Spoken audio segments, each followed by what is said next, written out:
High நெக்குக்கு வந்து shoulder வந்து எவ்வளோ வைக்கணும் அப்படின்னு சொல்லி அதுக்கு விளக்கம் கேட்டிருக்கீங்க. ஹை நெக் அப்படிங்கும்போது நம்ம சம்டைம்ஸ் ஹால்டர் நெக்கை கூட நம்ம ஹை நெக்குன்னு சொல்லுவோம். அதாவது ஹால்டர் நெக் அப்படிங்கும்போது அதில் எக்ஸ்ட்ரா காலர் மாதிரி நம்ம ஃப்ரண்ட்ல இருந்து அதை வளர்த்தி விடுவோம்.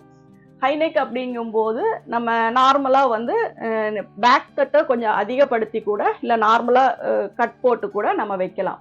High neck, boat neck, collar neck இந்த மாதிரி வர எல்லாத்துக்குமே நம்ம 1/2 ஷோல்டர் தான் வைக்கிறோம்.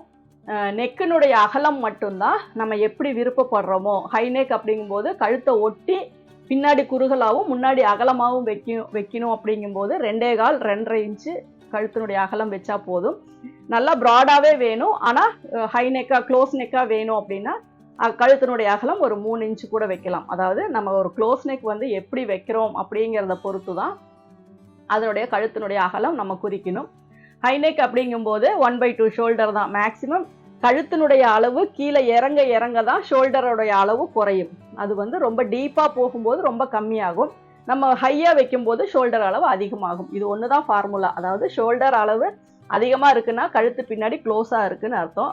ஷோல்டர் அளவு ரொம்ப தின்னாக இருக்குது அப்படின்னா பின்னாடி டீப் நெக்காக வைக்கணும். இதுதான். ஏன்னா இதில் நான் வந்து ஃபேஷன் டிசைனிங் கிளாஸ் போடும்போதே சொல்லியிருப்பேன்.